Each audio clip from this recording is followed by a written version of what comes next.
So who in their right mind wants to bake on a really warm day, as in the 90s? This girl.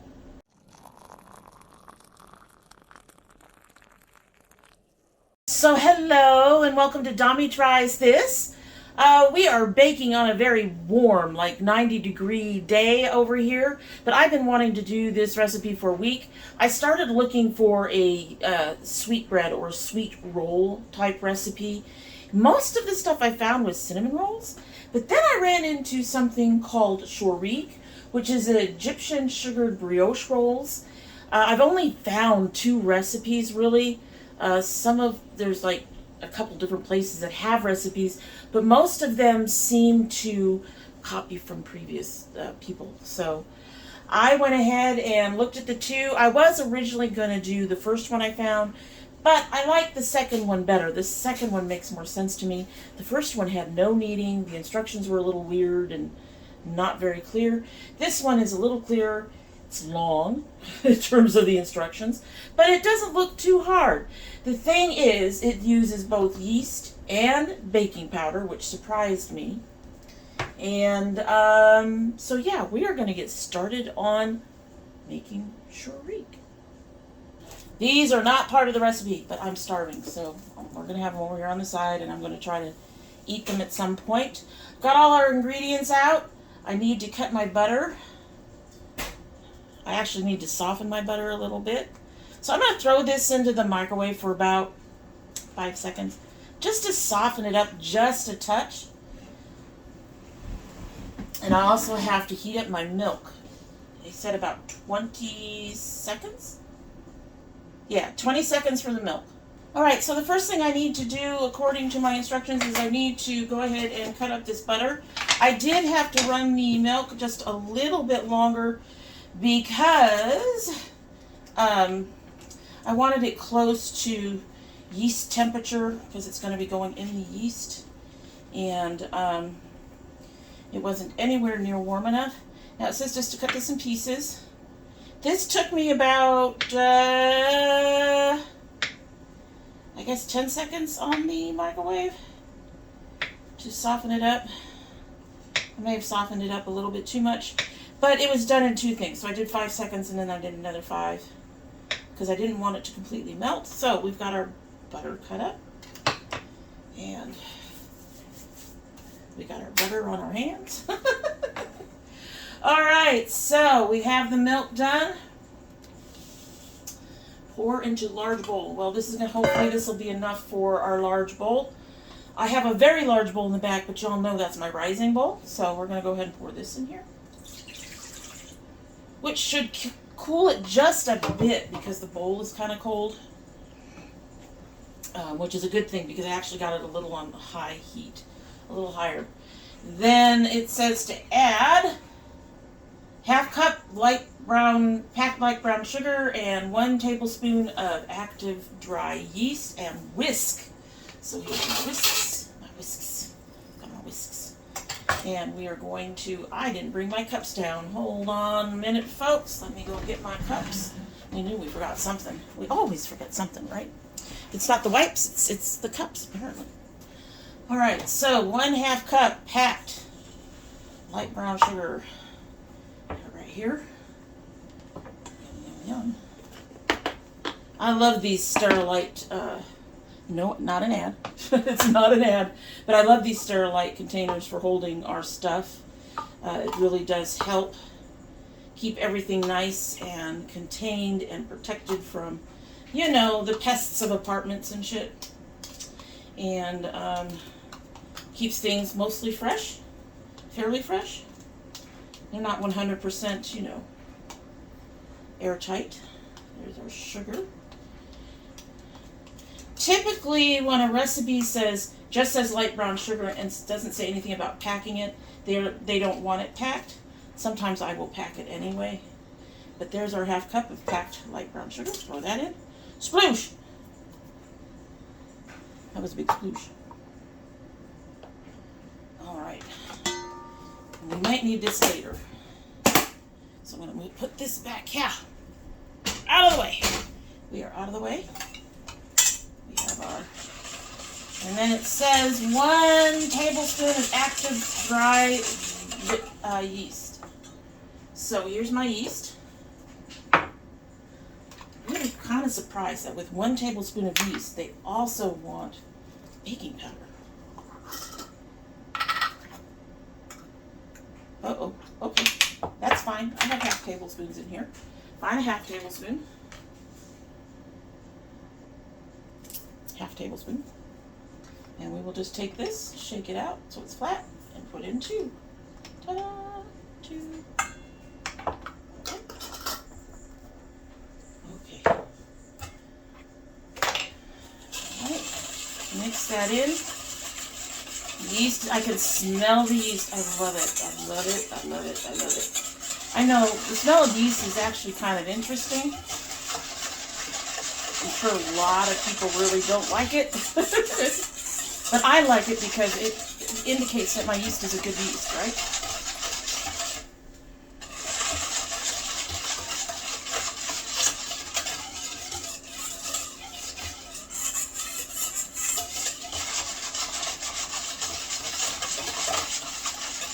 Okay. Alright, so that's all there. So we are supposed to add the butter now. Butter.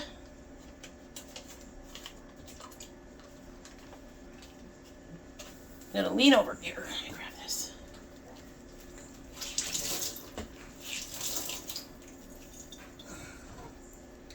Okay, just had to get my washcloth.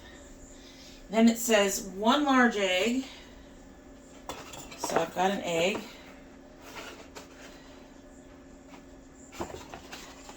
Got my egg.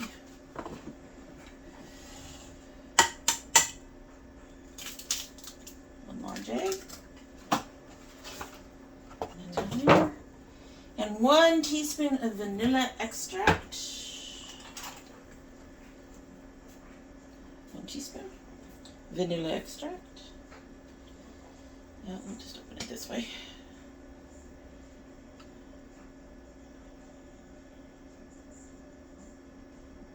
There we go. Teaspoon vanilla extract. I think we need that again anytime soon. Not sure. And 1/4 teaspoon, it says kosher salt, but I'm just going to use the salt that I have. 1/4 teaspoon. Salt. As always, doing this over my sink. So any salt that's lost just goes in the sink. This worries me. I really just want to mix this in with the flour because there's yeast in here. Salt kills yeast. But we're going to follow the recipe. We're following the recipe. Whisk until combined. Butter will still be clumpy. Well, yeah. So I'm whisking. I'm trying to get that egg mixed in, the yolk. I'm using my whisk to get that butter broken up some. I think part of this is to help create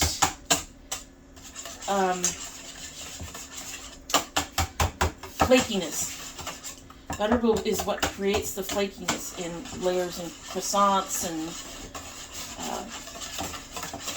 biscuits and anything like that. So we are whisked until combined.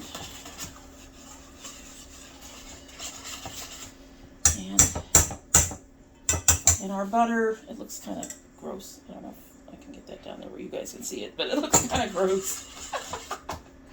But we've got, I still see a bit of brown sugar that didn't quite mix in. Get those clumps in the brown sugar if you're doing this. Okay. Set that to the side.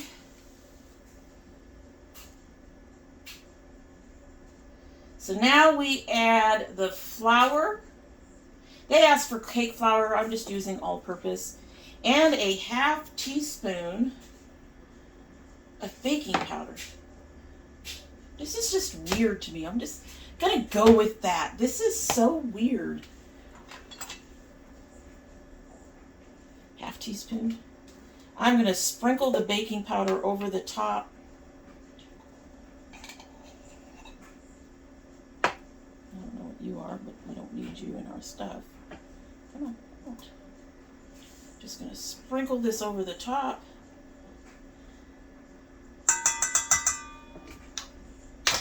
Help have it put in different places, and then I'm going to start putting in my flour. Y'all know I count it in, right? Using my half cup measure that I have right here. Here we go. Half. One. Yay, it all fits. And the next time we bake, we're going to need to add flour to the thing. All right. Stir with a flexible spatula until a sticky dough forms, and then work it on the surface. And we're going to need, this is one of the things that concerned me about the other recipe. They didn't do any kneading at all. And I was like, that's just weird. I'm not going to use a flexible spatula. I'm going to use this. And I'm going to get some of the rest of this stuff out of the way because this dough's about to go in and be, do its rising thing. So put that over there. And I'm going to dry off my board a little bit because it got wet. It got wet. Really need a new board. Okay. All right, stirring this in.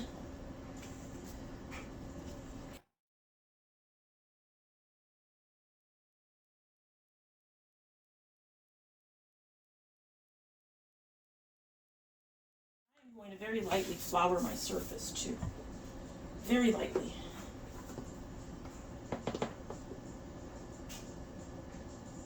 I want to make sure I have flour to keep it from sticking to the board.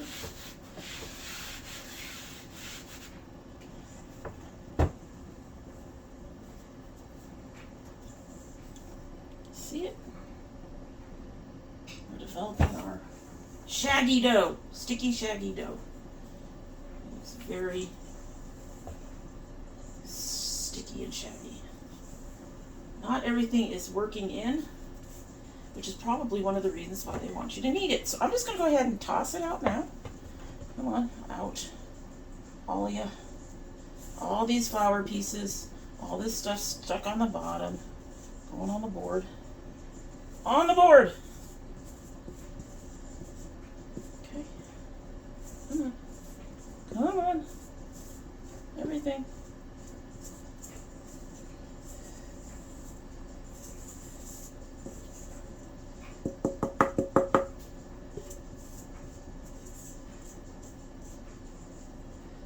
One of these days I do intend to do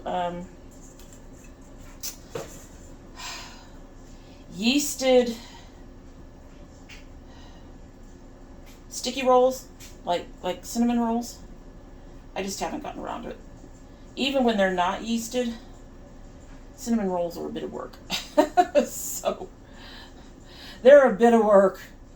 Lots of folding and rolling and things involved that we will have to do at another date. But I am more than willing to do that for you guys. I'm going to pick up some of this flour I have on the outside. Trying to pick some of this stuff up. My fingers are sticky. My finger is sticky. So the first part achieved. It is a sticky dough. It definitely is sticky dough. All right. Got one hand covered in flour.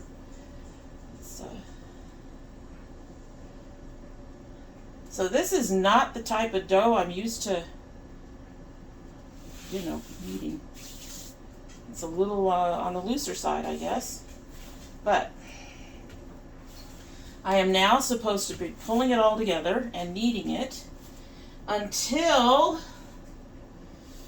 it is smooth and no longer sticky and a bit stretchy. It sounds like they don't need the full window pane if it's only a bit stretchy.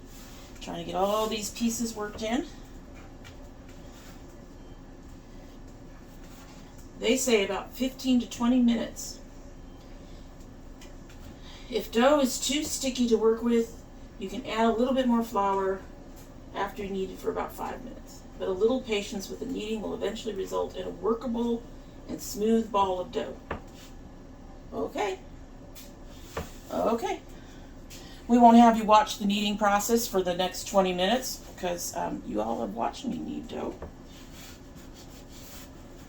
And I'm more than likely going to go ahead and throw it in the oiled bowl and let it do its rise. It has to rise for an hour and a half or till doubled in size.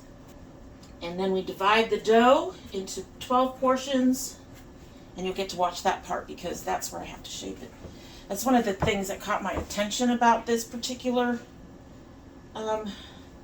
recipe was it had a snail shape, which I thought was really cool. Okay, we've got her in there. All right, so I'm going to work on the dough, and we will be back when it's time to shape. So our dough is ready. I was getting a little concerned there for a minute. It seemed like it wasn't rising at first. It was a slow rise, but you see it did rise. Now it says to divide into 12 portions. I'm going to do this a little differently than I've done before. I'm not going to weigh it. They give me a measurement to aim for, but that's fine. I am going to use, I don't know if I've showed you this side of my pastry board. Moving everything around so you can see it. I'm going to move this back here for a second. Stay right there. We have the washer going in the background too, so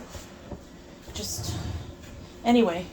So this is a pastry board that my daughter got for me a few years ago, and as you can see, it's got a measurement here. So I'm going to roll this dough out long enough so it's evenly on this measure,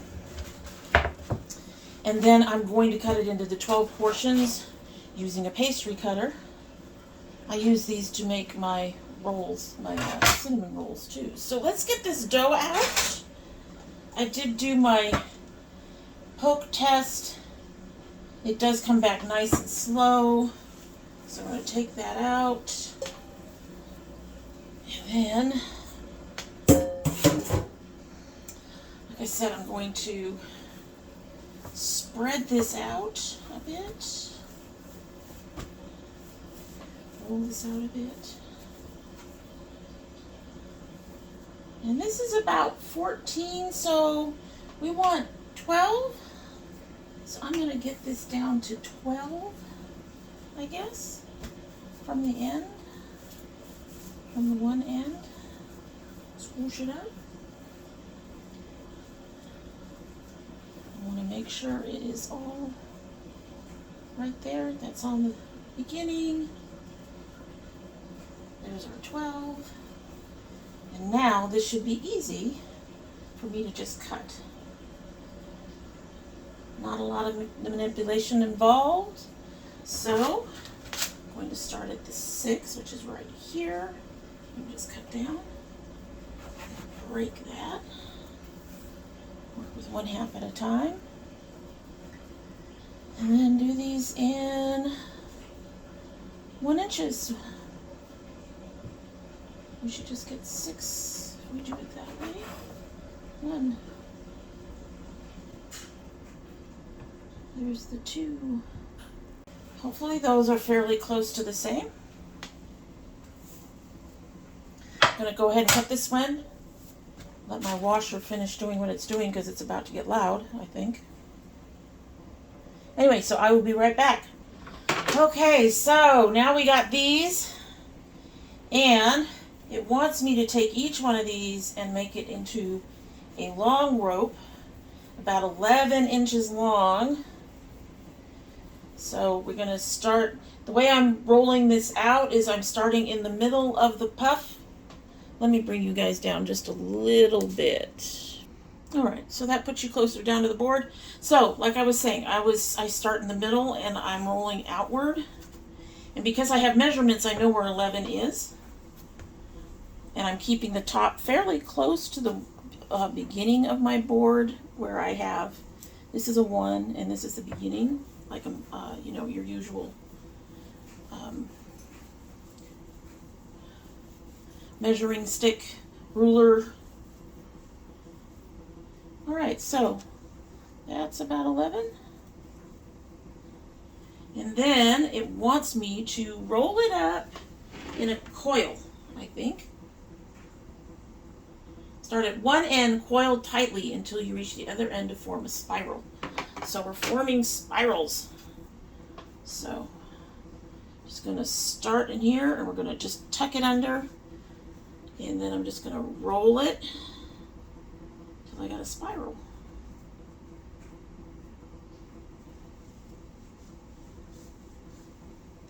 And then it says to tuck the one end under. Okay, so we're tucking that under, and I have a spiral. All right. And I have over here, I have a pan with parchment. They actually wanted you to use buttered sheet pans, but I much prefer to bake with parchment. I suppose at some point that might become a little too expensive for us. Because price is what they are. I think this last bit of parchment that my daughter got me was like $5 or some other ridiculous price. All prices are ridiculous right now, right? But by putting, I have 2 pans ready, and by putting them on the 2 pans, I can let them both rise. And my pans are designed, most major cookie sheets go in lengthwise. Mine will go in so I can put them next to each other. They're smaller. I'll show you when I put these in to bake. Okay, so that one rolled out pretty fast. You're not quite there. I need to get that bump out of the middle. This is gonna chug along pretty quickly, I think. And it helps to have this board. I do think I'm going to need to replace it soon. It is starting to get some cracks. It's old. It is several years old. I'm putting these guys apart.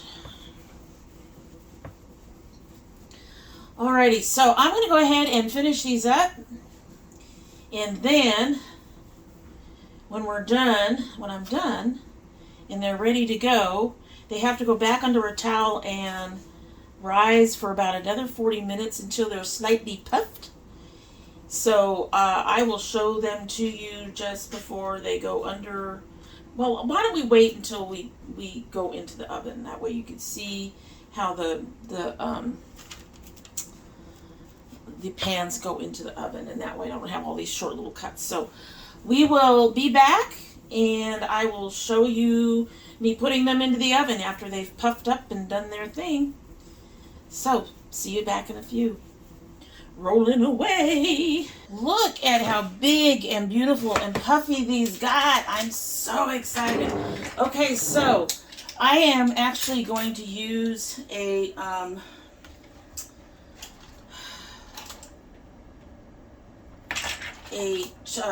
egg wash from the second recipe I found, but then I'm going to top them with cinnamon sugar. The first recipe we were working with actually tops them with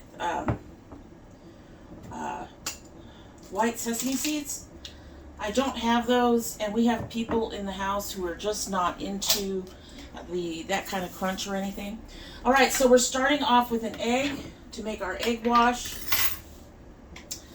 And I should have brought my phone because I think there was actually something else. But the egg wash, oh, there's a little bit of milk. So a splash of this, it says about of vanilla. That says about 1/8 of a teaspoon. So it also asks for a tablespoon of milk. So a tablespoon of milk. I like the vanilla aspect. I actually like vanilla. I think that's a really nice difference. So, 1 egg, splash about 1/8 of a teaspoon of the vanilla and some milk, and then you want to go ahead and beat this really, really well. You want to make sure that yolk and the white and everything is pretty mixed up.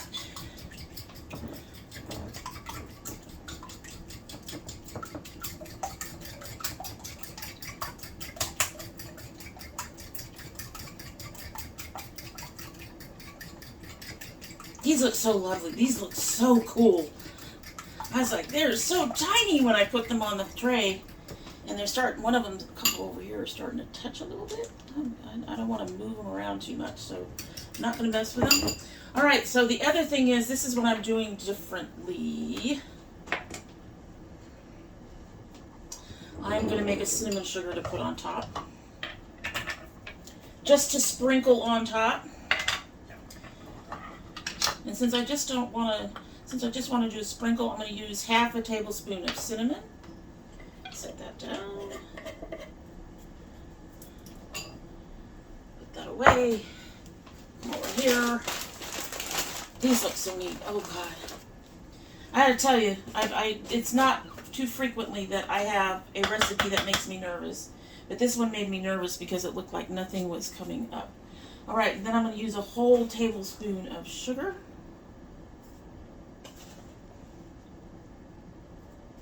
Have that ready to go. You can put more or less cinnamon. Most of the cinnamon sugar recipes I've seen are 2 to 1. So you can do a full tablespoon of sugar, 2 tablespoons of sugar to 1 tablespoon of cinnamon. So we get a nice, our oven's ready. Our oven's ready. And these don't take long to bake either, so I'm excited. However, it does say that when I bake them, they're to be transferred to a plate or something and then covered with plastic wrap and let sit a little bit. We'll see how that goes. But, alright, so, just want to make sure this is completely mixed, completely done, completely in, completely all the things. I want as little egg white showing as I possibly can. There's a little egg white showing up there. And I've got my little basting brush. And I'm going to go ahead and baste these with my egg wash. Sorry. You don't have to apologize. Now. I'm heading home now. She just got my text. Alright, so with that done, I'm going to take my cinnamon sugar. You just tell you. See? Cinnamon? Cinnafloof? And a cinnamon and a cinnafloof. And I'm going to take it with my fingers and sprinkle. Just like that. Because I want this to be a sweet bun.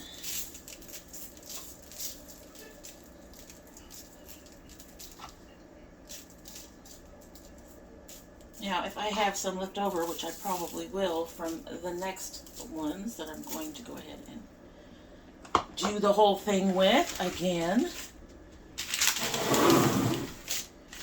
The original recipe did say to put, to butter the trays, the baking dishes.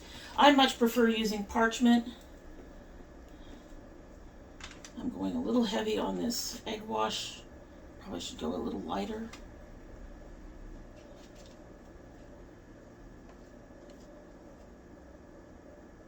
Oh, I'm excited about these now. They've been worrying me the whole time.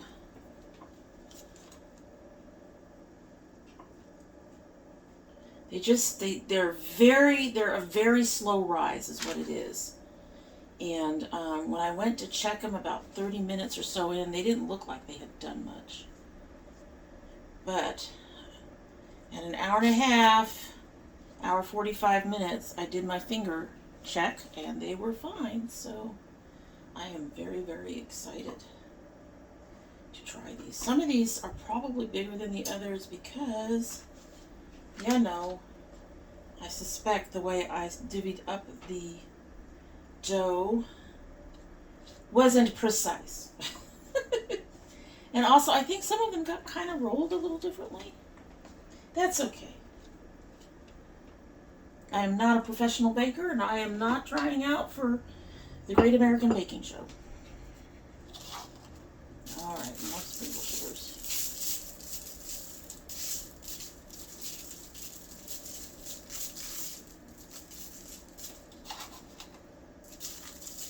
so these are ready to go in. They're going to go in. And I wanted to show you guys these half sheets.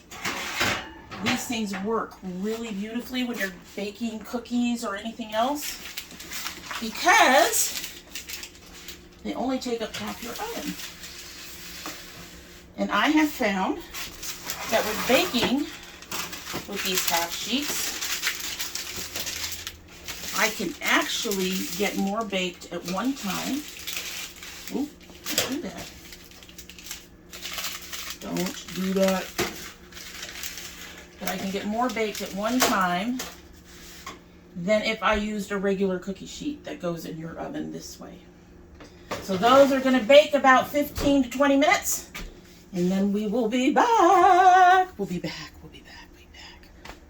Okay, so these are ready to come out. Let's take a look. Oh, they're beautiful. They're beautiful. Ah, I can't wait to show them to you. They're gorgeous.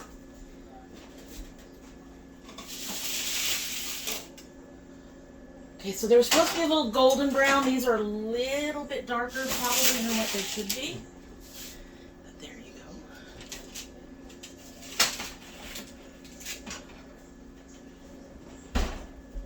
Turning off my oven. All right, so it says to put plastic over them.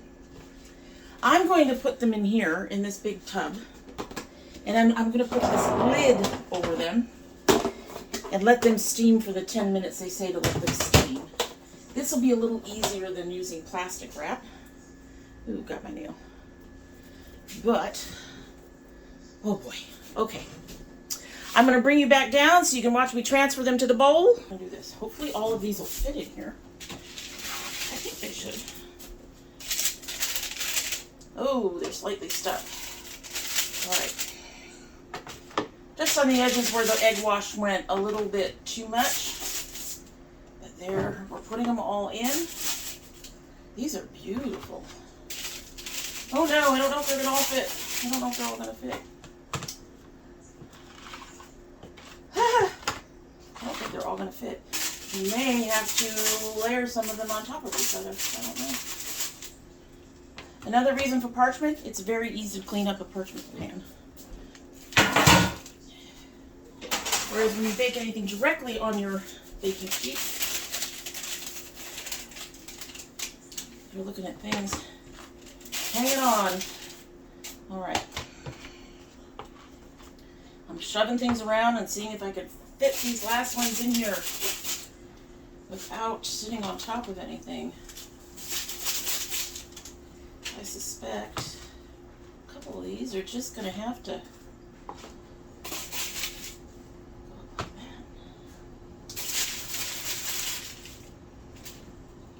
all right, so at least one of them had to sit up. Fortunately, this lid has kind of a bit of a rise to it. So hopefully it won't keep them too long. And we're just going to put that over the top. Yeah, that fit just fine. Fit over the top. Snap that, and then we're going to leave that for 10 minutes, and then we will go ahead and have taste testers try them. We'll be back. So we have them sitting in here. You can see they've been steaming up. They've been in there for about 10 minutes. So we're going to open this up.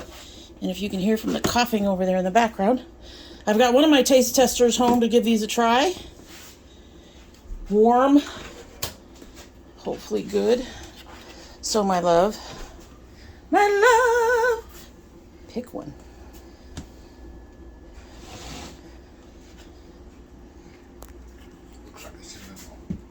It looks like a cinnamon roll, just a little bit, but it's not quite.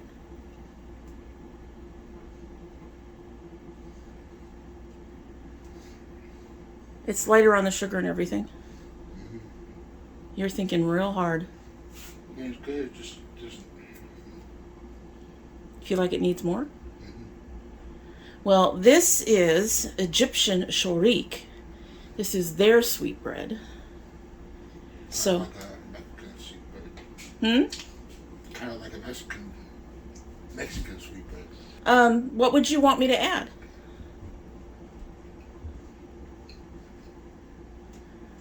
I don't want to do too much to the dough.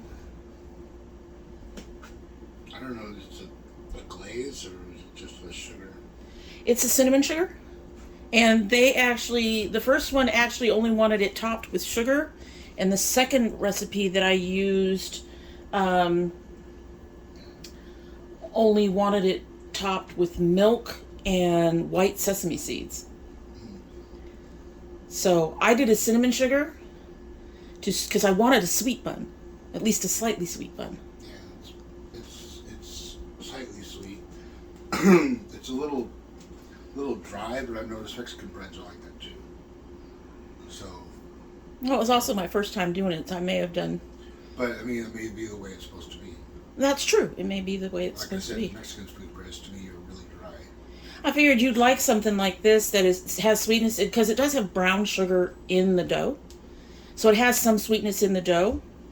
I figured you'd like something like this because you don't like things that are too sweet. So I thought you might enjoy this. Yeah. Just needs a glass of milk. Yeah. Just needs a glass of milk. Yeah, other than that. Can I see the inside? That's a nice texture, I think. Good crumb. It's baked correctly. It's bouncing back. Bounce back, yeah. Yeah, so it's done well. That's the first time I've had a recipe come out like that on the first try. That's cool. All right, so for you would want more of a glaze on top or something to bump up the sugar, the sweetness a little bit, and also if we used like a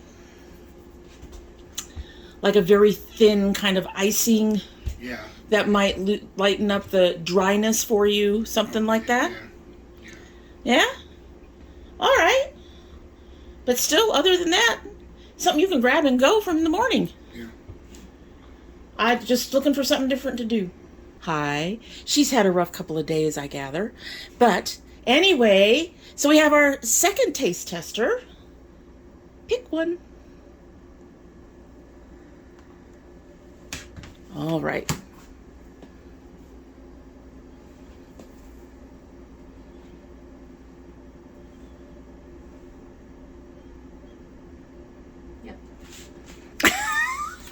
There's nothing you'd change or do differently or want added or... Glaze. Glaze. Okay, that's 2 votes for glaze, folks. Alrighty, so that is our video for Shoreek, Egyptian Shoreek. I don't think I've ever had a recipe go so well from the very beginning, even though this one made me nervous. But at any rate, that's it. I hope you'll come back again. I hope you'll do all the YouTube-y things and help us out with the algorithm and like and share and do all of those things. And in the meantime, we'll see you later. You have a good one. Bye!